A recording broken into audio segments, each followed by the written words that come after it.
Hello everyone, welcome back. आज हम start करेंगे part 2 of chapter 4 India's external relations. चलो शुरू करते हैं। अब हमारे पास जो सब टॉपिक है वो है peace and conflict with China. Unlike its relationship with Pakistan, free India begin its relationship with China on a very friendly note.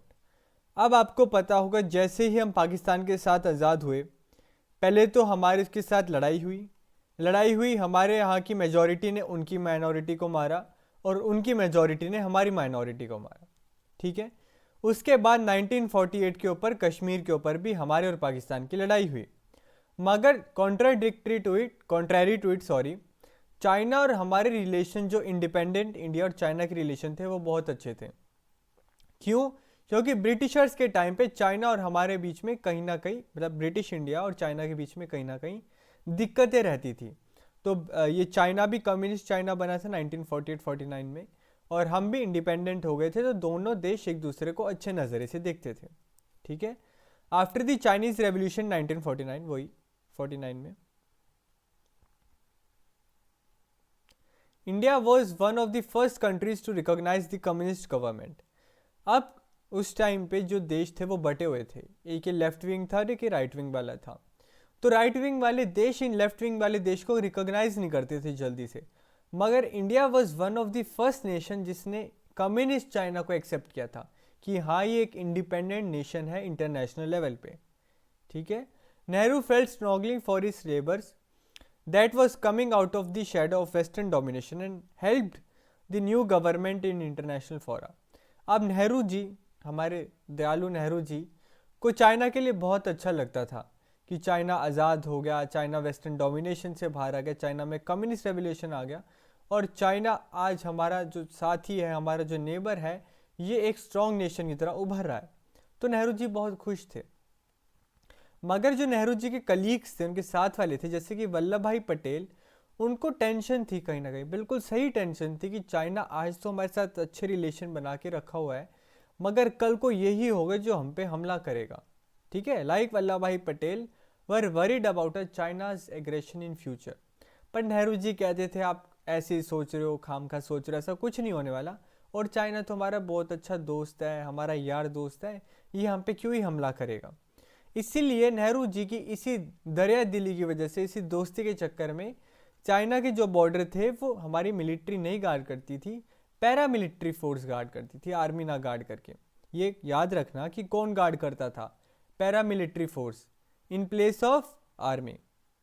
Question आ जाएगा, paramilitary force in place of army. ठीक है। The joint enunciation of Panchsheel, इस पे question आया था CUT में। पंचशील क्या है, पंचशील क्या है?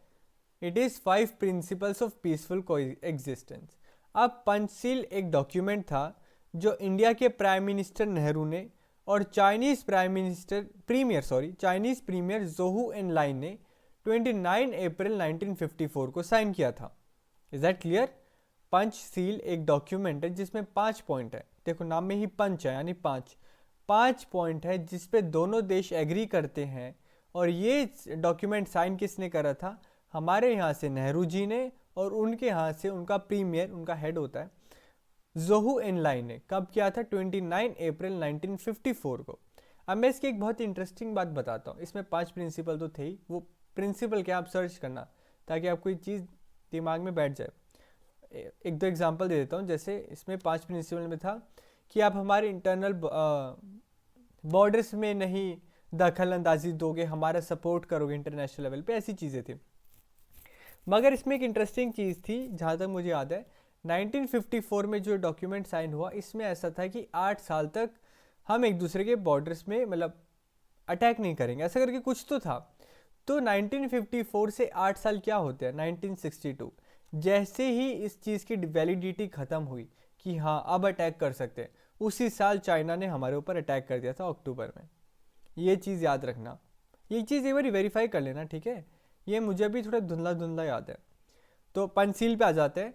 पंचशील दोनों साइड ने जॉइंटली एग्री किया था और साइन किया था। इसके अंदर 5 प्रिंसिपल्स है, वो सर्च करना, उस पर भी क्वेश्चन आ जाते हैं। 5 प्रिंसिपल्स ऑफ पीसफुल को एग्जिस्टेंस है। किस किस ने साइन किया था? हमारे यहाँ के नेहरू जी ने और उनके यहाँ के प्रीमियर ज़ोहू एनलाई ने। कब किया था? 29 अप्रैल 1954 को, ठीक है, ताकि दोनों देशों के बीच में रिश्ते अच्छे हो सके। और इसी के बाद India and Chinese leaders visited each others country and were greeted by large and friendly crowds. एक दूसरे के देशों में आना जाना लगा रहता था, वहाँ पे लोग बहुत उत्सुक होकर उनका वेलकम करते थे। ओ नेहरू जी आए हैं, ओ ज़ोहू एनलाई जी आए हैं। तो ये चीज़ थी, मतलब बहुत अच्छे रिलेशन थे, अच्छे दोस्त थे उस टाइम पे। Hindustan Times, India offer sanctuary to the Dalai Lama, arrival in NEFA with 80 others. NEFA क्या है? नॉर्थ ईस्ट फ्रंटियर एजेंसी, नहीं, आओ तिब्बत का केस समझते हैं। The plateau of central Asian region called Tibet. याद रखना, इस पे भी क्वेश्चन था। सेंट्रल एशियन रीजन के प्लेटो को क्या कहते हैं? तिब्बत कहते हैं, ठीक है। Tibet is an independent nation. आज भी मैं कहता हूँ Tibet is an independent nation, जिसके ऊपर चाइना ने जबरदस्ती कब्जा कर रखा है, ठीक है। Is one of the major issues that historically cause tension between India and China. अब ये कह रहा है कि तिब्बत की वजह से, तिब्बत क्या है? प्लेटो है सेंट्रल एशिया का। प्लेटो इज एन एलिवेटेड एरिया, जो प्लेन से थोड़ा ऊपर होता है मगर माउंटेन से नीचे होता है, बीच का एरिया प्लेटो है। The plateau of central Asian region called Tibet एक ऐसी वजह है जिसकी वजह से इंडिया और चाइना के रिलेशन खराब हुए। चाइना ने शुरू से ही अपना कंट्रोल माना है तिब्बत पे। चाइना शुरू से कहता है कि तिब्बत हमारा पार्ट है और इसके ऊपर वो कब्जा जमाना चाहता था शुरू से ही। और 1950 में चाइना ने तिब्बत के ऊपर कब्जा कर लिया, ज़बरदस्ती एनेक्स कर लिया, अपने साथ जोड़ लिया उसको, ठीक है। जैसे आज हम पाकिस्तान को अपने साथ जोड़ लें, तो वैसे ही चाइना ने तिब्बत को जोड़ लिया। और वहाँ की तिब्बत की पॉपुलेशन को ये चीज़ पसंद नहीं आई कि आपने हमारे ऊपर कब्जा क्यों करा है। कोई जाहिर सी बात है, कोई भी देश के ऊपर अगर कोई और देश कब्जा करेगा, वहाँ के लोग खुश थोड़ी रहेंगे। तो वहाँ के लोगों ने इस चीज़ को अपोज किया और इंडिया ने चाइना से गुजारिश की कि भाई मान जाओ, क्यों कर रहे हो किसी और पे कब्जा, अभी तो हम आज़ाद हुए, अब तुम किसी और को गुलाम बनाने वाले हो। और when the Panchsheel agreement was sign, though one of its clauses, ठीक है। अब पंचशील एग्रीमेंट में 5 पॉइंट थे। पंचशील एग्रीमेंट का एक पॉइंट ये भी था कि हम एक दूसरे की इंटीग्रिटी और सॉवरेनिटी को रिस्पेक्ट करेंगे, मतलब एक दूसरे के डिसीजंस वगैरह को रिस्पेक्ट करेंगे, एक दूसरे के इंटरनल बाउंड्रीज को रिस्पेक्ट करेंगे। अब जैसे तिब्बत ने उसको एनेक्स कर लिया, तो तिब्बत भी उसका पार्ट है। तो हमें जो भी चाइना का गवर्नमेंट है ओवर, मतलब जो भी चाइना का टेक है ओवर तिब्बत, हमें उसको भी रिस्पेक्ट करना चाहिए था चाइनीज़ के अकॉर्डिंग, कि इंडिया को दखल अंदाजी नहीं देनी चाहिए थी।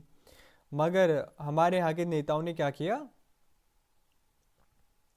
The Tibetan spiritual leader Dalai Lama accompanied by the Chinese premier Zhou Enlai, रुको, ठीक है, India considered China's claim over Tibet.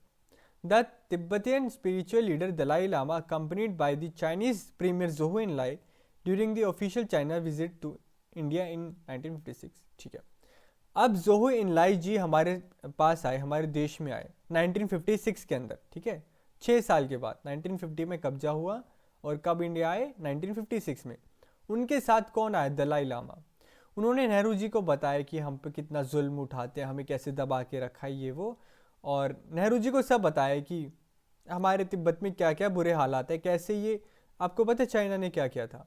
China ने तिब्बत पे एनेक्स किया, तिब्बत को अपना पार्ट बनाया। अब वहाँ के लोग आज नहीं तो कल प्रोटेस्ट करेंगे और चाइना का रूल हटा देंगे। तो चाइना के वहाँ की पॉपुलेशन ली और उसको चाइना में कहीं ना कहीं डिफरेंट पार्ट में सेटल कर दिया कि कुछ लोग यहाँ रहेंगे, कुछ लोग वहाँ रहेंगे, कुछ लोग वहाँ रहेंगे। अरे अगर अलग अलग रहेंगे तो एक साथ एकजुट कैसे होंगे? एकजुट नहीं होंगे तो उनका रूल कैसे गिरेगा? तो चाइना ने दिमाग लगाया कि यहाँ से ये उठा लिया, यहाँ से उठा लिया, इन सबको अलग अलग भेज दिया, वहाँ रहने ही नहीं दिया जहाँ के वो लोग थे, ताकि उसका रूल बना रहे, ठीक है। पर चाइना ने इसके ऊपर इंडिया को कहा कि आपको टेंशन लेने वाली बात नहीं है, तिब्बत को हम अच्छे से रख रहे हैं और तिब्बत को और ज़्यादा आज़ादी दी है हमारे रूल के अंदर, अब तिब्बत पे कोई हमला नहीं कर सकता। और 1958 इनके आने के 2 साल के बाद, यानी इसके 8 साल के बाद, इनके 2 साल के बाद, तिब्बत में लोगों ने आर्म्ड अपराइजिंग कर ली, मतलब हथियार लेके आगे कि अब आ जाओ, आज तो देख ही लेंगे, आज तो चाइना के ऑक्यूपेशन को हटा ही देंगे, आज वापस आज़ाद बन के रहेंगे। इसी के बीच में चाइनीज़ फोर्सेस ने उन सबको मार डाला कि तुम हमारे अगेंस्ट कैसे आओगे। तिब्बत के जितने भी लोग थे जो बंदूकें लेके इनका गवर्नमेंट थ्रो करने आए थे, उन सबको चाइनीज़ गवर्नमेंट ने मार डाला। और 1959 में जब चीज़ें बिगड़ती दिखी तो दलाई लामा इंडिया आ गए असाइलम लेने। असाइलम मतलब हमारे यहाँ पे रिफ्यूजी लेने आ गए, काइंड ऑफ, कि मेरा देश सेफ नहीं है तो आप हमें यहाँ पे रहने दो। और इंडिया ने होल हार्टेडली कि आप आओ, आप ही का ही देश है और आके रहो। इस चीज़ पे चाइना बहुत किलस किया कि आपने अभी हमारे साथ 1954 में पंचशील साइन किया है, आपने कहा है कि आप इंटरफेयर नहीं करोगे, तो जब तिब्बत हमारा पार्ट है तो यहाँ के आप अपोजिंग लीडर दलाई लामा को अपने देश में आने कैसे दे सकते हो और उसको असाइलम कैसे दे सकते हो? ठीक है, तो चाइनीज़ गवर्नमेंट ने इसके अगेंस्ट प्रोटेस्ट किया।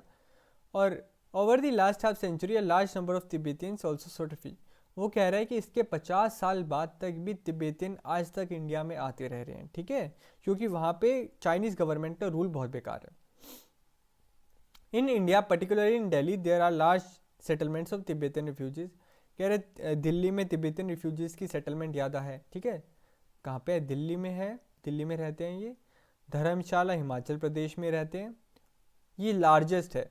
इस पर क्वेश्चन आ जाएगा कि largest Tibetan settlement in India कहाँ पे है?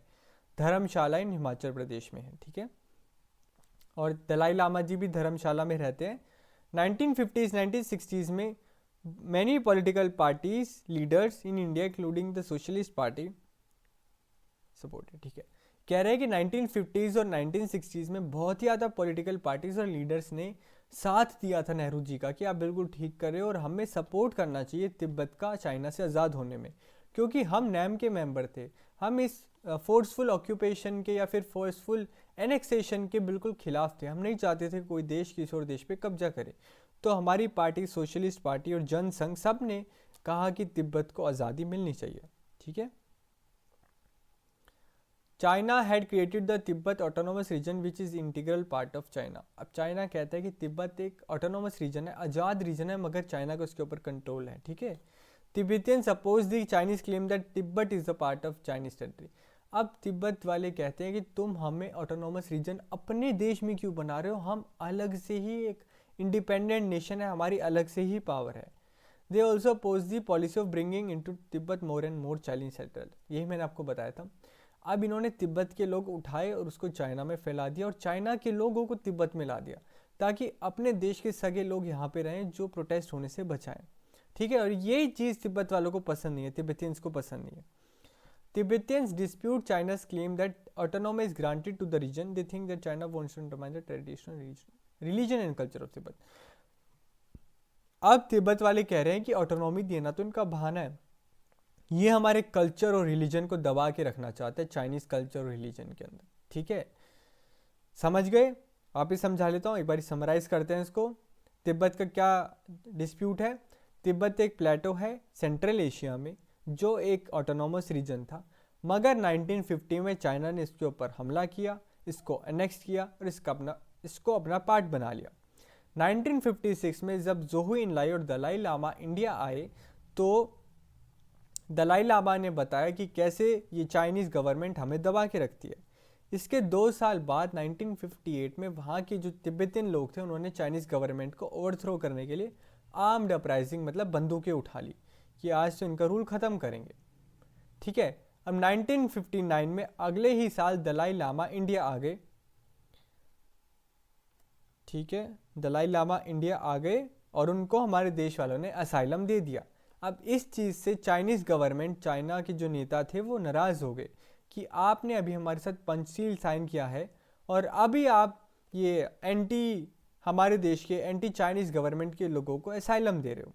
इसी के बाद हमारे और चाइना के रिलेशंस ख़राब होते गए। ठीक है, ये इंडिया चाइना बॉर्डर, ये रहा तिब्बत। ठीक है, अक्साई चीन, ये अभी कब्जा रखा है चाइना वालों ने। यहाँ पे आए थे वो, यहाँ पे आए। क्लियर है? जब 1962 का वॉर हुआ था तो वो यहाँ पे हुआ था, यहाँ पे और इस एरिया में। रेजांगला देखा है, मूवी आई है, वो इस एरिया की मूवी है। और यहाँ पे पहले यहाँ पे क्या था? अक्टूबर में, नवंबर में यहाँ पे हुआ था। Clear? Menon goes, dramatic announcement, Nehru, tremendous cheers, acclaim news. Look, if any untoward incident occurs now, the responsibility will be entirely yours.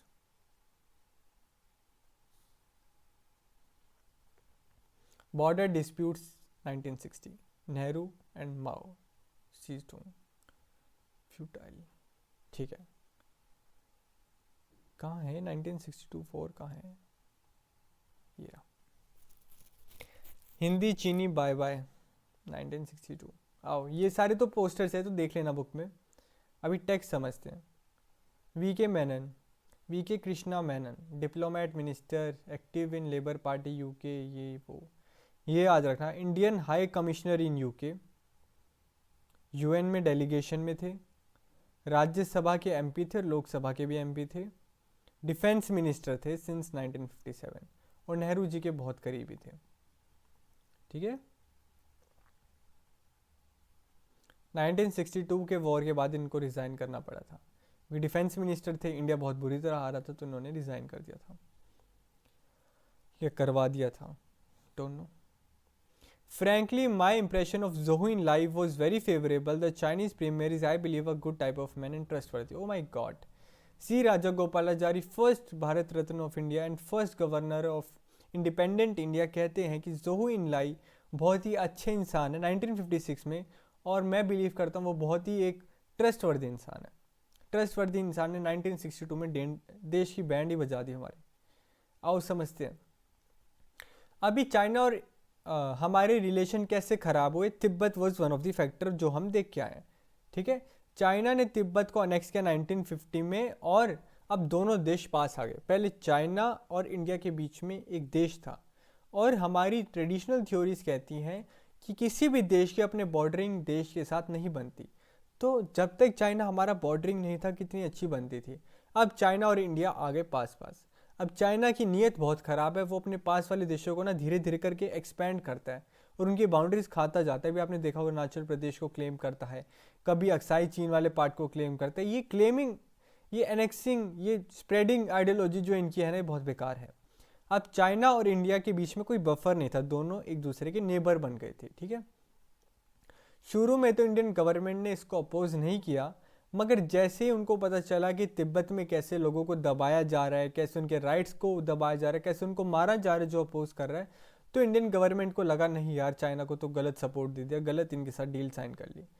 और जो Tibetan spiritual leader Dalai Lama है, उन्होंने 1959 में पॉलिटिकल असाइलम ले ली थी इंडिया के अंदर कि मुझे आप शरण दो, शरण इज़ द करेक्ट वर्ड, मुझे आप हिंदुस्तान के अंदर शरण दो, मैं तिब्बत के अंदर सेफ नहीं हूँ। तिब्बत में चाइना वाले लोग आज नहीं तो कल मार डालेंगे शायद।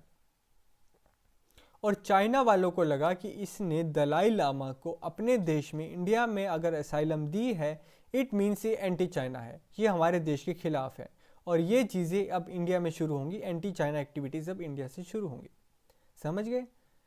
A little earlier, a boundary dispute had surfaced between India and China. India claimed that a boundary was a matter settled in colonial time. अब इसके कुछ समय पहले एक और चीज़ भी हुई थी, वो था बाउंड्री डिस्प्यूट। अब इंडिया वाले कहते हैं कि जो बाउंड्री वाले मैटर हैं, चाइना ने, मतलब ये आपके और हमारे बीच में जो बाउंड्री वाले मैटर हैं, ये ब्रिटिशर्स के टाइम पे सॉल्व हो चुके थे। अब चाइना ने कहा था कोई भी डिसीज़न जो अंग्रेज़ों ने लिया है वो अप्लाई नहीं होगा, अब जो हम डिसीज़न लेंगे वो अप्लाई होगा। ठीक है, अब ये डिस्प्यूट्स था कहाँ पे? ये डिस्प्यूट था जम्मू कश्मीर के साइड पे, और ये डिस्प्यूट था अरुणाचल प्रदेश वाली साइड पे। चाइना ने दो पार्ट्स को क्लेम किया, अक्साई चीन वाला एरिया जो लद्दाख में पड़ता है, और जम्मू कश्मीर और अरुणाचल वाला प्रदेश वाला, नॉर्थ ईस्ट फ्रंटियर एजेंसी ही था, वाज करेक्ट, यस। दो पार्ट्स को क्लेम किया, दो चीज़ें हुई, एक तो तिब्बत वाला हुआ, दलाई लामा को हमने असाइलम दिया, चाइना को लगा एंटी चाइना है। दूसरा है बॉर्डर डिस्प्यूट, हमारे देश वालों ने कहा कि ब्रिटिशर्स के टाइम पे जो भी डिसीजन लिए तो गए थे, अब क्या डिस्प्यूट है। चाइना कहता है any decision taken during the time of British government और colonial era will not be implied and implemented. तो इसी के लिए उन्होंने कहा कि जो आपका ये अक्साई चीन है, लद्दाख वाला एरिया है, ये भी हमारा है, और अरुणाचल प्रदेश जो उस टाइम पे नॉर्थ ईस्ट फ्रंटियर एजेंसी था, ये भी हमारा है। मैं ऊपर मार्क करके आया हूँ, ठीक है। और 1957 से 1959 द चाइनीज ऑक्यूपाइड अक्साई चीन एरिया। अब 1957 और 59 इन 2 साल के बीच में चाइना धीरे धीरे हमारे जम्मू कश्मीर के लद्दाख वाली साइड बढ़ने लगा, ठीक है, और वहाँ पे एक रोड बना दी। अब हमारे देश वालों को ये बात अच्छी नहीं लगी कि आज को रोड बनाएंगे, कल को ट्रूप्स लेके आएंगे, परसों को हमला कर देंगे, और हमारी कनेक्टिविटी इतनी अच्छी थी नहीं, अगर हमला कर दिया तो हम तो हार जाएंगे। तो इसके बीच में डिस्कशन हुई, टॉप लीडर्स बैठे, मगर ये मामला नहीं सुलझा, और चाइना कहता रहा तो हमारा ही पार्ट है, हमारा ही पार्ट है। अब इसी बीच में छोटे छोटे बॉर्डर सरकम छोड़ दो वर्ड को, इसी के बीच में बॉर्डर के बीच में छोटी छोटी लड़ाइयाँ होती रही कि मान लो 1 सोल्जर मार दिया, 2 सोल्जर मार दिए, 2 उन्होंने मार दिए, 5 हमने मार दिए, ऐसे लिटल लिटल मतलब जो होती है नोक झोंक वो होती रही, मगर एक फुल स्केल वॉर नहीं हुआ था। Around this time the world attention was on Cuban missile crisis, ठीक है, याद है क्यूबन मिसाइल क्राइसिस, ये वर्ल्ड वाली बुक में है। क्यूबन मिसाइल क्राइसिस बेसिकली ये था कि यूएस की टेरिटरी के बहुत पास से क्यूबा नाम का देश था, और वहाँ पे यूएसएसआर सोवियत यूनियन ने अपने मिसाइल्स रख दिए थे। अब यूएसए को डर हो गया कि अगर यहाँ पे मिसाइल है तो बहुत पास से अटैक लॉन्च कर देंगे, हमारी तो दिक्कत हो जाएगी, तो इसी के पीछे ये क्यूबन मिसाइल क्राइसिस था। ये भी इसी टाइम हो रहा था, तो चाइना को मौका मिल गया कि अब पूरी दुनिया का टेंशन यहाँ यूएसए यूएसएसआर पे है, तो मैं एकदम इन्वेड कर देता हूँ इंडिया के ऊपर, ठीक है, इंडिया बहुत उड़ रहा है। तो अक्टूबर 1962 में दोनों ही रीजन्स, डिस्प्यूटेड रीजन्स क्या थे, अक्साई चीन और क्या था, north east frontier agency NEFA, Arunachal Pradesh, दोनों साइड उसने अटैक कर दिया।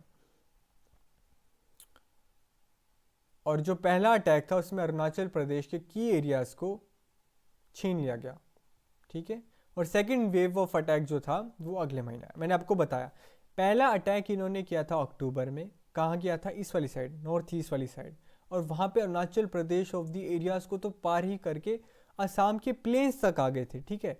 फिर अगले महीने इन्होंने जो अटैक किया था वो किया था इस वाली साइड, लद्दाख वाली साइड, और वहाँ पे इनको बहुत ही कड़ी टक्कर मिली थी। मगर जो इन्होंने हमें बेइज्जती करी ना इंटरनेशनल लेवल पे, वो भी हम देखते हैं, रुको। देखा, ईस्ट वाली साइड पे असम के प्लेन्स तक आ गए थे, और असम के प्लेन्स पे आके वापस चले गए। क्यों? क्योंकि इन्होंने बेइज्जती कर दी हमारे इंटरनेशनल लेवल पे।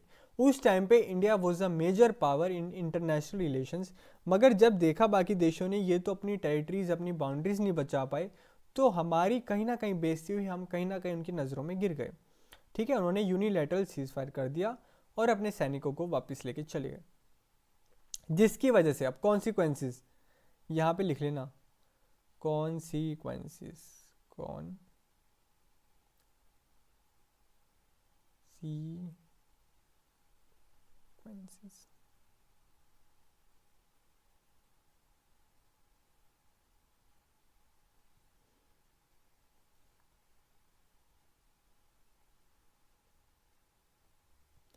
ठीक है। कॉन्सिक्वेंसेस, पहला कि हमारी इमेज की धज्जियाँ उड़ा दी इंटरनेशनल लेवल पे भी, घर पे भी हमारे घर पे इमेज की धज्जियाँ उड़ा दी। इट मीन्स कि हमारे लोगों के बीच में हमारी सरकार की इमेज गिर दी कि तुम अपने देश को प्रोटेक्ट नहीं कर पा रहे, तुम हमारे देश को प्रोटेक्ट नहीं कर पा रहे, किस काम के हो तुम।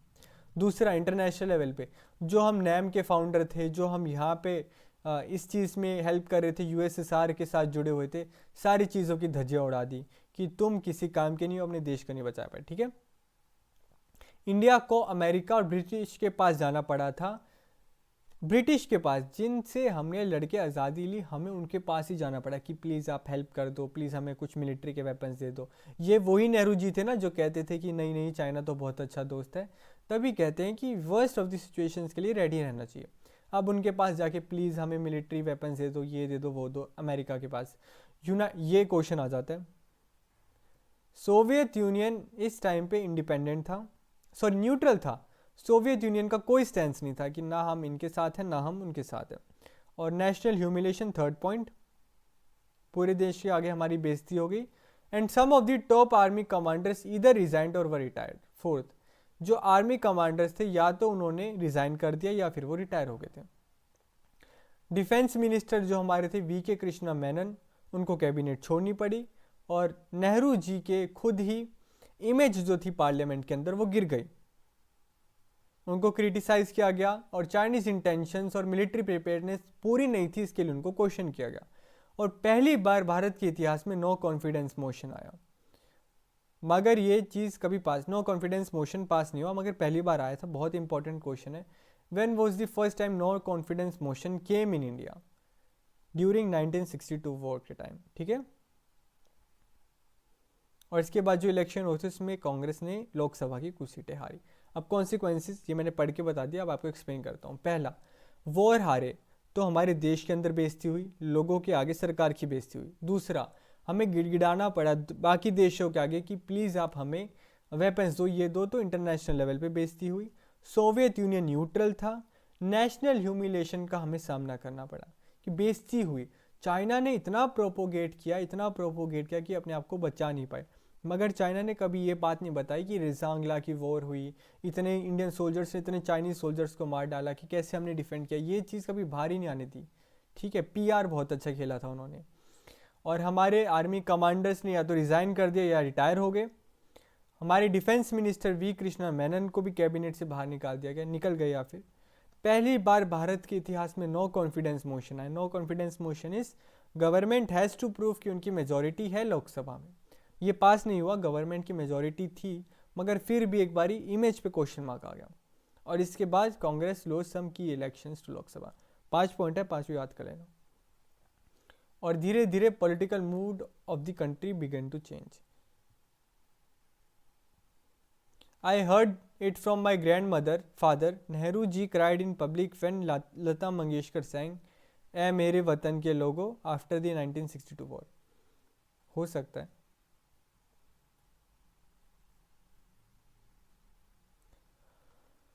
It took more than a decade for India and China to resume normal relations. अब कह रहे हैं 1962 के बाद 1972 तक, मतलब 1976 तक लगभग 10-15 साल लगे इंडिया और चाइना को वापस बात करने में, वापस रिलेशंस नॉर्मल करने में।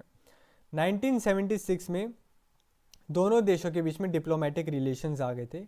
अटल बिहारी वाजपेयी पहले लीडर बने, तब वो एक्सटर्नल अफेयर मिनिस्टर थे चाइना में जाने वाले 1979 में। चीज़ याद रख लेना, CVT में आती है।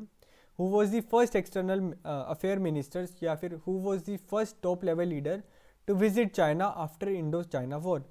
He was Atal Bihari Vajpayee. He visited China in 1979. और फिर राजीव गांधी जब प्राइम मिनिस्टर थे तो वो पहले प्राइम मिनिस्टर बने after Nehru ji to visit China. और उसके बाद दोनों कंट्रीज़ के बीच में अच्छे रिलेशंस हैं, मतलब अच्छे नहीं, ठीक ठाक रिलेशन है, ट्रेड रिलेशंस हैं। ये चीज़ आप कंटेम्प्रेरी वर्ल्ड पॉलिटिक्स में पढ़ोगे। पहले मिनिस्टर कौन थे? वो थे अटल बिहारी वाजपेयी 1979 में। और जब राजीव गांधी प्राइम मिनिस्टर बने तो वो ही became the first prime minister, ठीक है।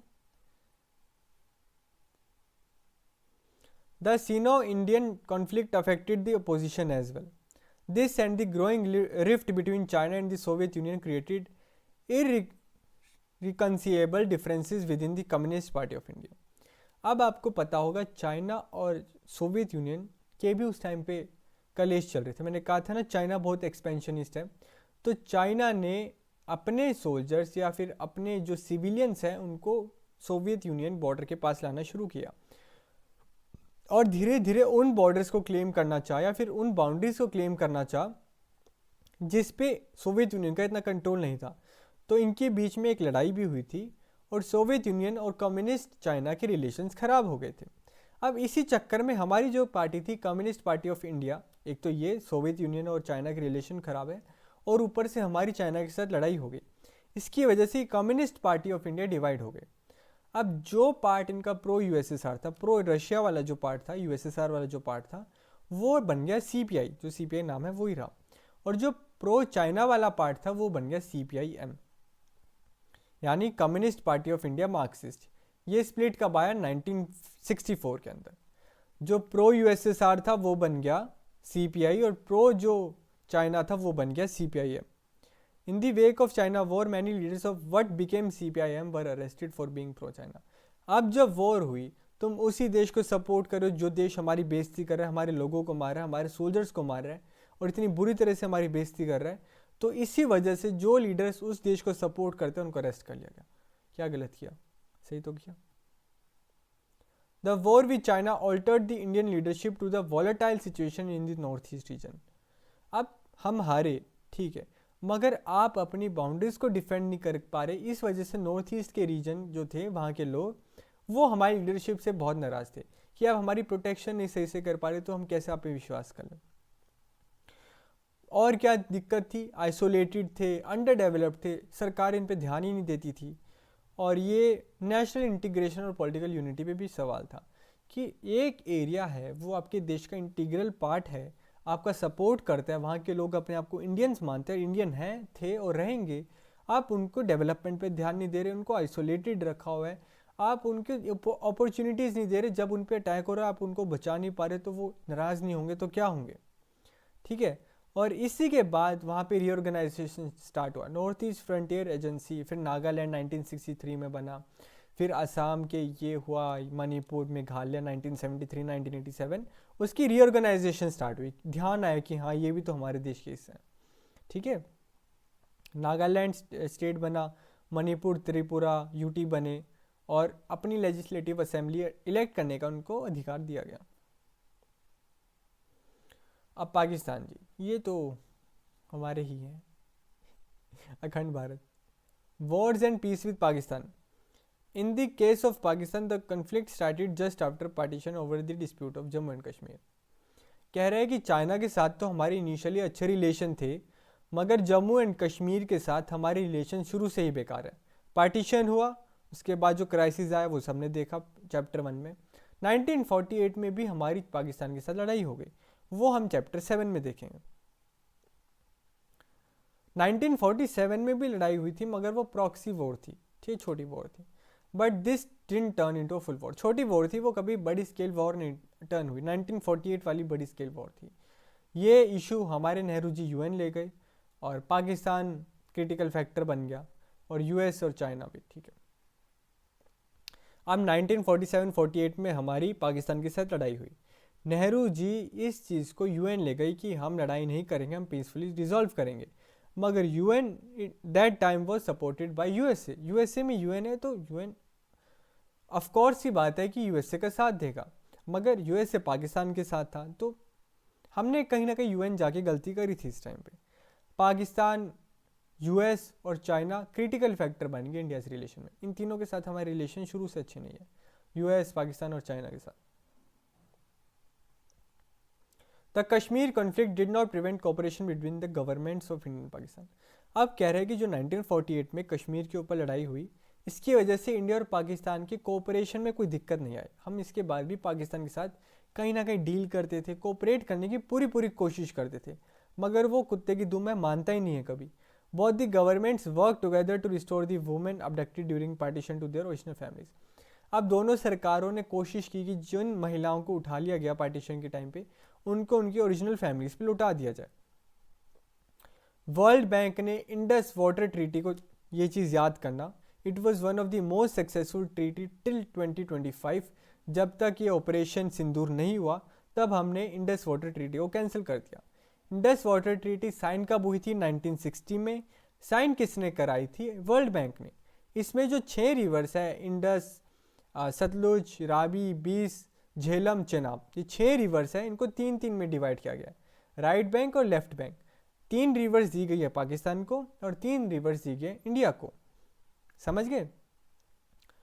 और इन 3 में से रिवर्स जो 3 पाकिस्तान की तरफ है, हम उसके ऊपर डैम बना सकते हैं, मगर उसका पानी यूज़ नहीं कर सकते, और जो 3 रिवर हमें मिली है, हम उसको यूज़ कर सकते हैं। ये ट्रीटी साइन की है नेहरू जी ने हमारी साइड से और जनरल अयूब खान ने उनकी साइड से। वापस पढ़ लेते हैं, इस पर क्वेश्चन आ जाएगा, वापस सुनो। सबसे सक्सेसफुल ट्रीटी 1960 की Indus water treaty, moderated by world bank, not UNO, world bank, ठीक है। 6 रिवर्स को 3-3 में बांटा गया, लेफ्ट बैंक और राइट बैंक में, ठीक है। ईस्ट और वेस्ट पता नहीं लेफ्ट या राइट, ऐसे में 3 उनको दी गई हैं, 3 हमें दी गई है। हमारी 3 तो हम यूज़ करेंगे फुली, उनकी 3 रिवर्स पे हम डैम बना सकते हैं, मगर उसका पानी नहीं यूज़ कर सकते, ठीक है। अब दोनों देशों के बीच में एक मोर सीरियस कन्फ्लिक्ट हुआ 1965 में। अब 1962 में हम चाइना से हारे, तो 1965 तक चाइना को और पाकिस्तान को भी लगने लगा कि इंडिया को तो आसानी से हरा सकते हैं, तो बहुत ही वीक देश है। मगर तब तक लीडरशिप चेंज हो गई थी। तब आ गए थे लाल बहादुर शास्त्री जी, क्योंकि 1964 में नेहरू जी की डेथ हो गई थी, तो शास्त्री जी को प्राइम मिनिस्टर बना दिया गया। ठीक है, तो इस टाइम पे यही था कि ब्लीड इंडिया विद 1000 कट्स, ऐसा करके। ठीक है, तो चाइना ने रन ऑफ कच्छ और गुजरात से अब हमला करना शुरू किया। ठीक है भाई, भाई अपने हवा में है तो रन ऑफ कच्छ गुजरात वाले एरिया से, और दूसरी तरफ से हमला किया जम्मू एंड कश्मीर से, अगस्त सितंबर। अब समझो, इंडिया की बाउंड्री है ऐसे करके, या फिर इंडिया की बाउंड्री इमेजिन करो। एक हमला इन्होंने किया गुजरात से, और दूसरा गुजरात या राजस्थान वाले एरिया से, गुजरात राजस्थान एरिया से, और दूसरा अटैक इन्होंने किया जम्मू कश्मीर से। अब हमारे देश की इंटेलिजेंस देखो, हम पंजाब वाली साइड से घुस गए, और पंजाब वाली साइड से घुस के इनके लाहौर के पास तक आ गए, और इनकी ऐसी तैसी होगी, नहीं नहीं छोड़ दो हम नहीं करते, और अपने ट्रूप्स को वापस बुला लिया। वरना अगली हमारे सोल्जर्स का कहना था कि अगर कुछ दिन और नहीं मानते तो हम चाय लाहौर में पी के आते। समझ गए? पाकिस्तानी रूलर्स को लगा था कि उनको हमारी यहाँ की जम्मू कश्मीर की पॉपुलेशन से सपोर्ट मिलेगा, गुजरात की जूनागढ़ वाली पॉपुलेशन से सपोर्ट मिलेगा, मगर ऐसा नहीं हुआ। शास्त्री जी ने इंडियन ट्रूप्स को कहा कि आप पंजाब वाली साइड से घुस जाओ, और एक फियर्स बैटल छिड़ी, और हम लाहौर के पास तक आ गए। देखो वही चीज़ दे रखी है। फिर यूएनजी आए, सब होने के बाद आ जाते हैं, इंटरवीन किया, और हमारे प्राइम मिनिस्टर लाल बहादुर शास्त्री और general Ayub Khan Tashkent agreement कहाँ पे साइन किया?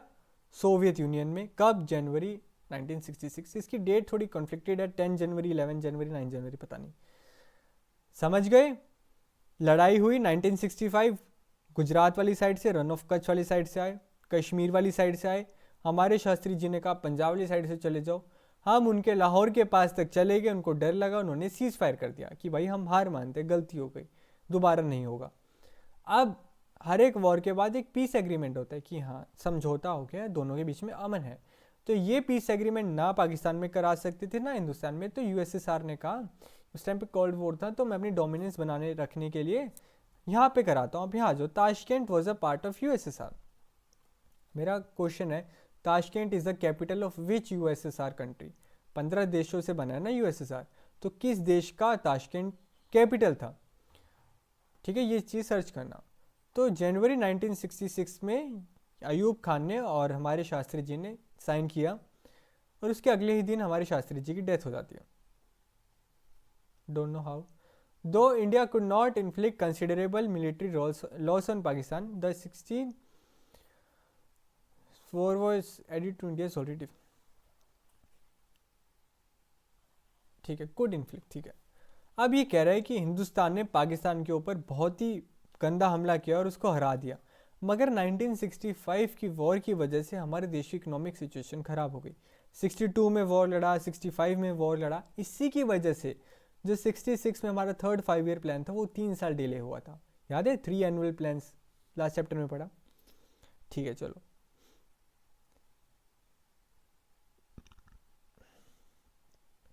ये गलत कह रहा है। Why do we say Indian and Pakistan had a war, leaders quarrel and armies fight wars, most ordinary citizens have nothing to do with this. मरता कौन है?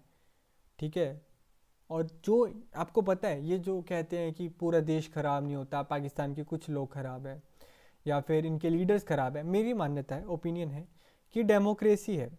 अब आपके पास चॉइस, आपके लोगों के पास चॉइस है कि आप ऐसा लीडर इलेक्ट करो जो आपको बचाए।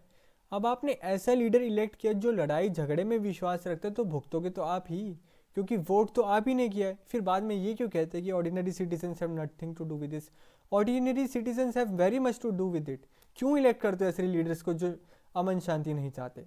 फिर लीडर्स के ऐसे डिसीजन आते हैं तो फिर भागते हो कि oh we are ordinary citizens. नहीं, you are not. Bangladesh war 1971, ये बांग्लादेश हुई, पाकिस्तान का ईस्ट पाकिस्तान वाला एरिया जो आजकल बड़े न्यूज़ में है। बांग्लादेश वॉर 1971, 1970 के शुरू होते ही पाकिस्तान के अंदर इंटरनल क्राइसिस शुरू हो गया। क्यों? क्योंकि अब हमने इलेक्शन करा लिया, और हमारे इलेक्शन हुआ था 1952 में, इनका इलेक्शन हो रहा था 1970 में। तो वहाँ पे इलेक्शन हुआ तो वेस्ट पाकिस्तान ईस्ट पाकिस्तान में एक ही इलेक्शन था। तो जो ईस्ट पाकिस्तान में थे, यहाँ की पॉपुलेशन ज़्यादा थी, तो इन्होंने ज़्यादा सीटें दे के ना जुल्फ़िकार अली भुट्टो, हाँ, तो ईस्ट पाकिस्तान वाली पॉपुलेशन ने इतने वोट दिए कि यहाँ के जो अवामी लीग के लीडर थे शेख मुजीबुर रहमान वो जीत गए ईस्ट पाकिस्तान से, और वेस्ट पाकिस्तान हमारे आज के डेट के पाकिस्तान में जुल्फ़िकर अली भुट्टो जीत गए। अब दोनों की सीटें देखी गई, ज़्यादा सीट आई इनकी मुजीबुर रहमान की, तो सरकार बननी थी इनकी भी वेस्ट पाकिस्तान पे, मगर वेस्ट पाकिस्तान वाले इस चीज़ को एक्सेप्ट करके राजी नहीं थे, क्योंकि वो ईस्ट पाकिस्तान वालों को छोटा मानते थे, नीचा मानते थे और अपने लेवल का नहीं मानते। तुम तो गिरे हुए हो, अब तुम हमारे ऊपर रूल करोगे, तो इस चीज़ को लेके वो खुश नहीं थे। अभी इसी वजह से बंगाली पॉपुलेशन ने ईस्ट पाकिस्तान में इसको जिताया, अपने लोगों को जिताया, क्योंकि वो इस चीज़ से तंग थे कि तुम हमें इक्वल लेवल का नहीं मानते। The Pakistani rulers were not willing to accept the democratic verdict. अब उन्होंने ये चीज़ एक्सेप्ट करने से मना करते, वो कहते हैं हम इस चीज़ को एक्सेप्ट ही नहीं करते, जाओ जो करना कर लो। अब इसी वजह से वेस्ट पाकिस्तान वालों ने अपनी आर्मी भेजी ईस्ट पाकिस्तान को दबाने के लिए कि तुम बहुत उड़ रहे हो। 1971 पाकिस्तानी आर्मी और अरेस्ट कर लिया शेख मुजीबुर रहमान को और ईस्ट पाकिस्तान के लोगों को मारना शुरू कर दिया। समझ गए? 1970 में इलेक्शंस हुए, ईस्ट पाकिस्तान से शेख मुजीबुर रहमान जीत गए। कौन सी पार्टी थी? अवामी लीग। और वेस्ट पाकिस्तान से जुल्फ़िकर अली भुट्टो जीत गए। अब ज़्यादा सीटें बनी इनकी, शेख मुजीबुर रहमान की, और सरकार बननी थी इनकी, मगर वेस्ट पाकिस्तान वाले ईस्ट पाकिस्तान के बंगाल के लोगों को, बंगाली पॉपुलेशन को छोटा समझते थे और वो इस चीज़ को एक्सेप्ट करके राजी नहीं थे कि तुम हमारे ऊपर रूल करोगे। इसी वजह से वेस्ट पाकिस्तान ने अपनी आर्मी भेजी और शेख मुजीबुर रहमान को उठा लिया और ईस्ट पाकिस्तान के लोगों को मारना शुरू कर दिया। ठीक है, ये देखो वही 8 troops on outskirts of Lahore, Indian air force planes blast कर दिए उनके, ट्रूप्स मार्च इनटू पाकिस्तान।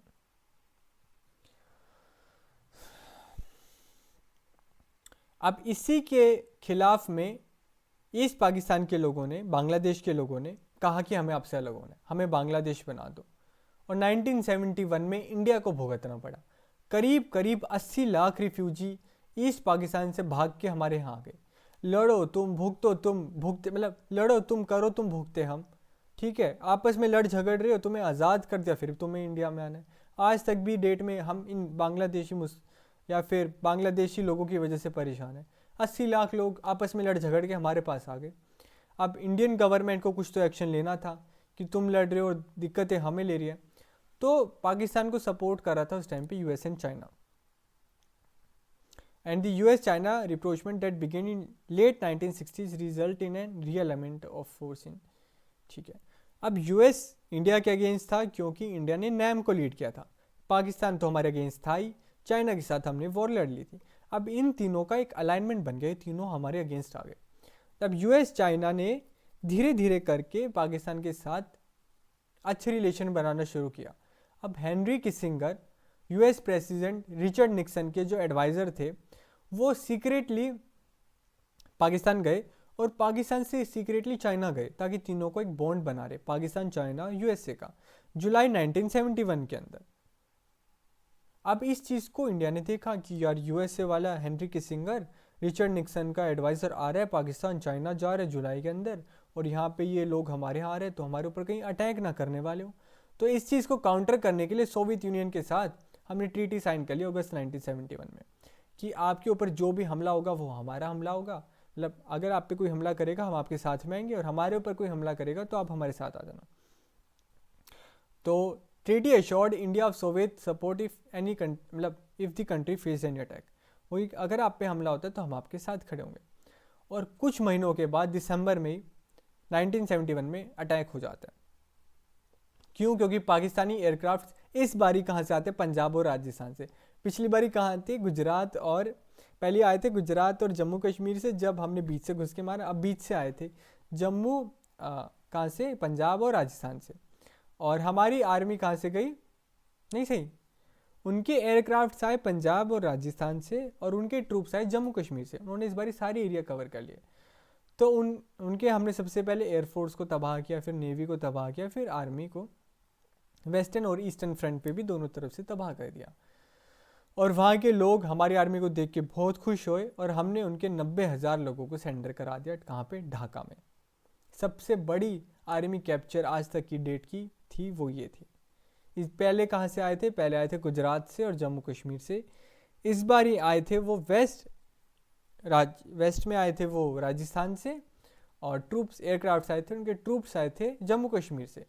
और हमारे ट्रूप्स ने पहले उनके एयरफोर्स को तोड़ा, फिर नेवी को तोड़ा, फिर उनके आर्मी को तोड़ा, और ईस्ट पाकिस्तान में 90,000 सोल्जर्स को कब्जा कर लिया, जिसकी वजह से फिर पाकिस्तान ने हार मान ली और यूनिलैटरल सीज फायर कर दिया।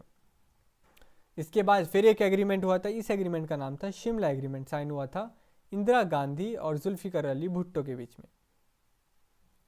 कब हुआ था? 3 जुलाई 1972, और पीस वापस आ गई। अब मैं आपको एक चीज़ समझाता हूँ, इसको एज ए स्टोरी टाइप समझाता हूँ। हेनरी किसिंगर और पाकिस्तान चाइना के रिलेशन अच्छे बनने लगे जुलाई में। हमने सोवियत यूनियन के साथ अगस्त में ट्रीटी साइन कर ली। अब कहते हैं कि जैसे हमने दिसंबर में हमारे ऊपर हमला हुआ, हमने काउंटर अटैक किया, तो यूएस, ब्रिटेन, फ्रांस, ये जो इनके नेटो के कुछ देश हैं, ये हमारे अगेंस्ट अपनी नेवी फ्लीट लेके आ रहे थे। दूसरी तरफ से सोवियत यूनियन ने अपनी नेवी फ्लीट भेज दी पूरी की पूरी। अब जिससे डर के ये हमारे देश, मतलब ये जो यूएस अपने आप को बनता है, ये वापस भाग गया। अब यूएस ने तो ये बाकी फोर्सेस को टैकल कर लिया, अब हमारी बारी थी पाकिस्तान फोर्सेस को टैकल करने की।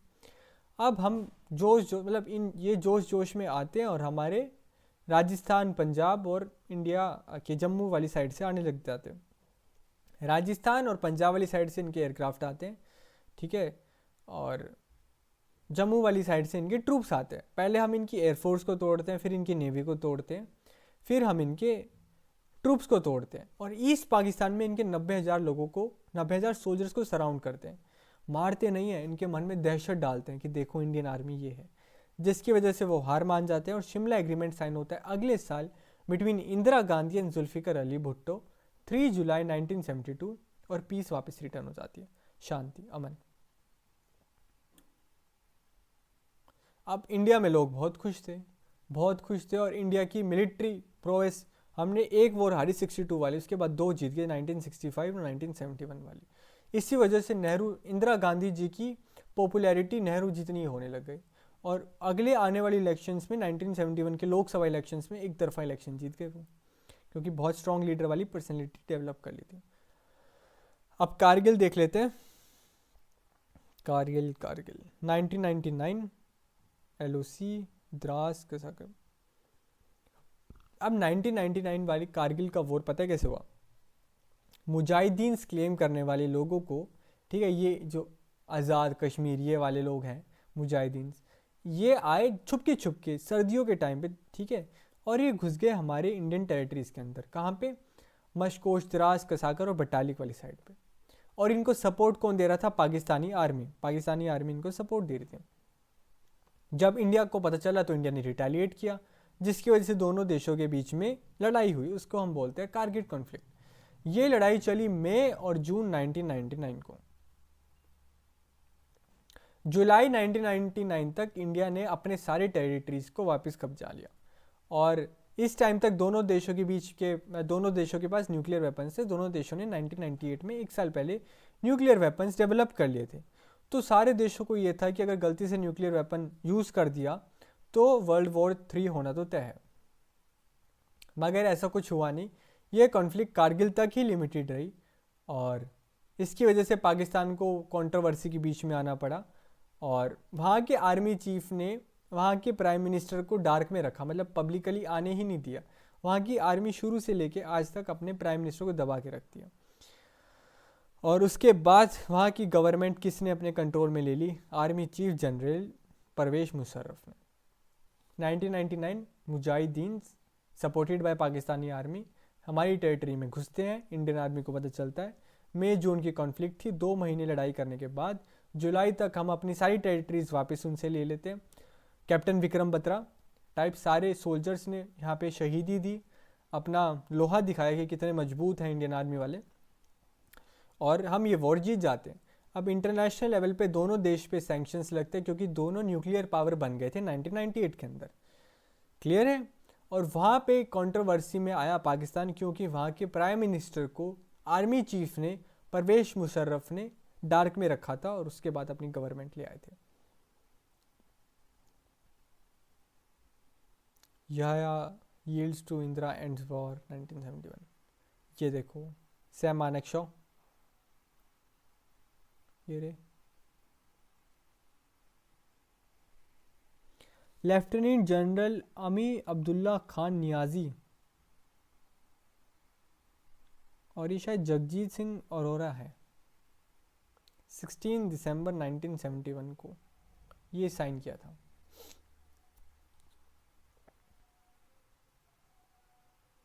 ये फेमस फोटो जिसमें ये हार मान रहे हैं कि हाँ हम हार गए, और अब मानते भी नहीं है कि हम हारे थे। नहीं नहीं, ऐसा तो हुआ नहीं था। एक दो ही पेज रह गए।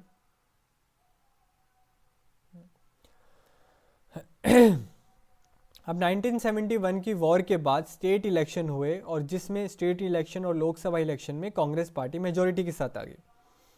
अब इंडिया को दिखा कि हमें न्यूक्लियर पावर, या फिर 1962 की वॉर के बाद इंडिया को दिखा हमें ज़्यादा से ज़्यादा वेपन्स रखने हैं। तो इस वजह से ये चीज़ याद रखना बहुत इंपॉर्टेंट है, बहुत इंपॉर्टेंट है। इस पर क्वेश्चन था सीयूईटी में। 1962 में हम जब वॉर हारे तो हमें रियलाइज़ हुआ कि हम डिफेंस में बहुत वीक हैं। तो हमने 1962 के अंदर मिलिट्री मॉडर्नाइजेशन ड्राइव शुरू करी। उसी साल मिलिट्री मॉडर्नाइजेशन ड्राइव शुरू करी। Department of defence production establish किया गया 1962 में। डिपार्टमेंट ऑफ डिफेंस सप्लाई शुरू किया गया नवंबर 1965 में, 3 साल बाद। 2 डिपार्टमेंट इस्टेब्लिश किए गए थे 1962 के वॉर के बाद in the name of military modernization drive. First one was the Department of Defense Production, which was established on November 1962. Production कब स्टार्ट हुई? 62 नवंबर में। सप्लाईज कब स्टार्ट हुई? नवंबर 65 में। जिसकी वजह से थर्ड 5 ईयर प्लान में हम ज़्यादा इंडस्ट्रीज़ पे फोकस नहीं कर पाए और हमारा ध्यान इस तरफ आ गया, और फोर्थ 5 ईयर प्लान हमारा 3 साल डिले हुआ इन्हीं वॉर्स की वजह से। ये हमने पढ़ लिया है। अब इंडिया की न्यूक्लियर पॉलिसी। इंडिया ने पहला न्यूक्लियर टेस्ट किया था 1964 में स्पाइलिंग बुद्धा नाम से, मगर उस टाइम पे ये बाकी देश अमेरिका को बहुत चुल थी और हमें अच्छे से टेस्ट नहीं करने दिया, और हम ये टेस्ट फेल कर गए थे। नेहरू ने हमेशा से साइंस और टेक्नोलॉजी में अपना बिलीफ रखा कि साइंस और टेक्नोलॉजी, हमारे डीपीएसपी में भी है कि to focus on science and technology and to make sure that every citizen of this country has it their orientation towards science and technology. क्यों? क्योंकि नेहरू जी मानते थे साइंस एंड टेक्नोलॉजी पे अगर ध्यान देंगे तो हमारा देश मॉडर्न हो पाएगा। इसी वजह से इंडस्ट्रियलाइजेशन प्लान्स आए और न्यूक्लियर प्रोग्राम हमारा स्टार्ट किया गया 1940s में, लेट 1940s में अंडर होमी जे भाभा। एक बहुत ही कंट्रोवर्सी है, जब लाल बहादुर शास्त्री मरे उसके 13 दिन के अंदर होमी जे भाभा की भी डेथ हो जाती है। तो क्या ये प्लान था या प्लान नहीं था, ये चीज़ मैं आपके ऊपर छोड़ता हूँ, जो सोचना सोच लो, क्योंकि इसका कोई थीसिस का कोई जवाब नहीं है, ऑब्जेक्टिव जवाब नहीं है। अब इंडिया ने एटॉमिक एनर्जी क्रिएट करना चाहिए। अब कोई भी देश ये कह के एटॉमिक एनर्जी नहीं बना सकता, न्यूक्लियर वेपन नहीं बना सकता कि हम इसको दूसरे देश पे हमला करेंगे। हमने बनाया कहते हुए सारे देश यही कह के बनाते हैं कि हम इसको एनर्जी जनरेट करने के लिए यूज़ करेंगे, क्योंकि न्यूक्लियर वेपन से एनर्जी जनरेट करना बहुत ईजी होता है। तो नेहरू जी ने न्यूक्लियर पावर से प्लीड किया, रिक्वेस्ट किया कि हमें न्यूक्लियर डिसआर्मामेंट चाहिए। मतलब हम चाहते हैं कि कम से कम न्यूक्लियर वेपन किसी भी देश के पास हो, क्योंकि अगर न्यूक्लियर वेपन होंगे तो एक दूसरे पे हमला होगा। अब जब हमारी डेवलप करने की बारी आई, हमने कहा कि जी हम तो एनर्जी के लिए कर रहे हैं, बम बनाने के लिए किसने कहा कि यूज़ कर रहे हैं। मगर किसी देश ने नेहरू जी की बात नहीं सुनी और सारे देश न्यूक्लियर वेपन्स अक्वायर करते गए।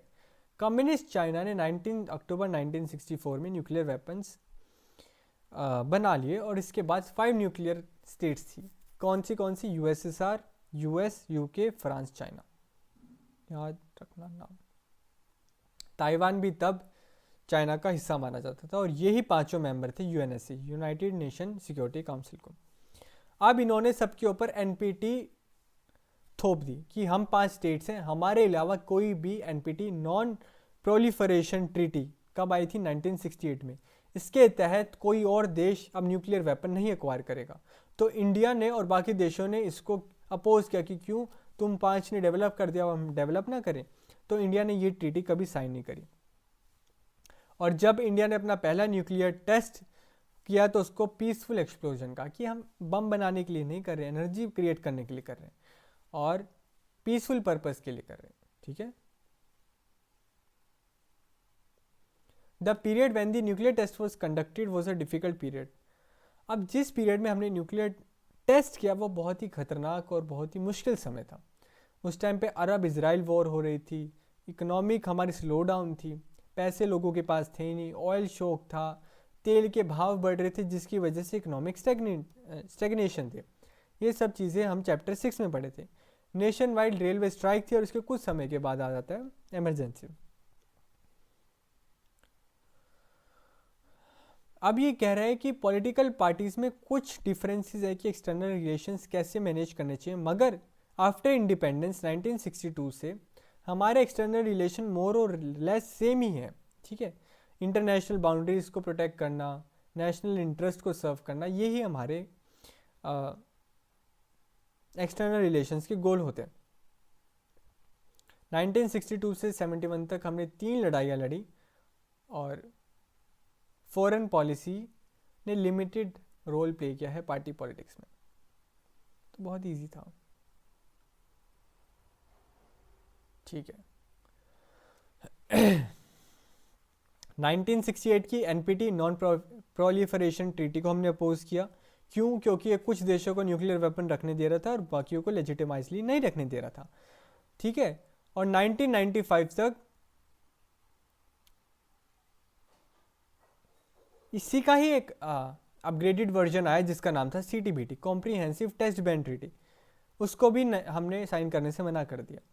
India conducted a series of nuclear test in May 1998, Pokhran देखी होगी, demonstrating its capacity to use nuclear energy for military purposes.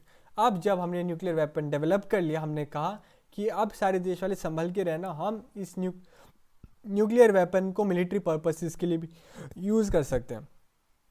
और पाकिस्तान ने भी 1-2 हफ्ते के बाद अपनी न्यूक्लियर वेपन को टेस्ट कर लिया, मगर पहले किसने किया था? इंडिया ने। द इंटरनेशनल कम्युनिटी बहुत ही क्रिटिकल थी कि तुम भी कर रहे हो, तुम भी कर रहे हो, सारे अगर एक साथ बन गए तो पावरफुल नेशन की लिस्ट में अगर ज़्यादा नेशन आ गए तो हम स्टैंड आउट कैसे करेंगे? तो हमें सैंक्शंस लगाए गए, ये किया गया, वो किया गया, मगर कुछ समय बाद वो सैंक्शंस भी हटा दिए थे। हमने उस टाइम पे नो फर्स्ट यूज़ पॉलिसी लाई कि हम कभी भी न्यूक्लियर वेपन पहला नहीं यूज़ करेंगे ताकि सैंक्शंस हट सके, मगर अब मोदी जी का कहना है कि हम नो फर्स्ट यूज़ पॉलिसी को हटाएंगे या फिर हटा भी दिया होगा, हमने पढ़ा नहीं इसके बारे में। और हम चाहते हैं कि न्यूक्लियर वेपन्स फ्री वर्ल्ड हो। पूरी डिप्लोमेसी है, अच्छी डिप्लोमेसी है। अब ये कह रहे हैं shifting alliance in world politics. अब कह रहे हैं कि जैसे हमारे देश में कांग्रेस डोमिनेंस था, मगर 1977 के अंदर कांग्रेस हार गई, ऐसा ही इंटरनेशनल लेवल पे भी अलायंस शिफ्ट होते रहते हैं। 1977 के अंदर जनता पार्टी आई गवर्नमेंट के अंदर और उन्होंने कहा कि हम नॉन अलाइनमेंट को फॉलो करेंगे। अच्छा, हमारे अलायंस की बात करें, 1947 से लेके 1964 तक नेहरू जी का एरा था, तो वो टिल्टेड थे टुवर्ड्स USSR, लेफ्ट विंग की तरफ टिल्टेड थे। अब 1977 में जनता पार्टी का एरा है, तो उन्होंने कहा नॉन अलाइनमेंट, ना हम टिल्टेड रहेंगे ना इस तरफ रहेंगे, हम बीच में रहेंगे, ठीक है। और उसके बाद की जितनी भी सरकारें आई, उन्होंने चाइना के साथ और US के साथ रिलेशन अच्छे बनाने की बात करी। In Indian politics, in popular minds, Indian foreign policy is always very closely linked to question. अब कह रहे हैं कि अगर भारतीयों की बात करें तो हमारी फॉरेन पॉलिसी जो है वो 2 क्वेश्चन से मिली हुई है। फर्स्ट वन इज़ कि हमारा स्टैंड क्या है पाकिस्तान के ऊपर, और US रिलेशंस क्या है। ये आज तक भी चलता है, आज तक भी है। फॉरेन पॉलिसी मतलब India Pakistan relation, India US relation, यही है बस। और 1990 के बाद, पहले 1947 से 62 तक लेफ्ट विंग की तरफ टिल्टेड थे USSR, 77 में सीधे हुए, एंड आफ्टर 1990 के बाद हम राइट विंग की तरफ, US की तरफ टिल्ट हो गए। तो ये ऐसे शिफ्ट अलायंस हुआ है हमारा। Foreign policy is always dictated by the ideas of national interest. Foreign policy हमारे नेशनल इंटरेस्ट का एक आउटलुक है। In the period after 1990 Russia हमारा आज तक भी दोस्त है, मगर जब वो 1991 में डिसइंटीग्रेट हुआ तो उसकी ग्लोबल एमिनेंस कुछ हद तक कम हो गई। सेम टाइम पे 1991 में इंडिया लिबरलाइजेशन, प्राइवेटाइजेशन, ग्लोबलाइजेशन के तहत प्रो यूएस बन गया। और आज की डेट की economic political relation, foreign policy economic interest से चलता है कि कौन सा देश हमारे ऊपर कितना बेनिफिट कर सकता है पैसे में, रादर देन मिलिट्री इंटरेस्ट।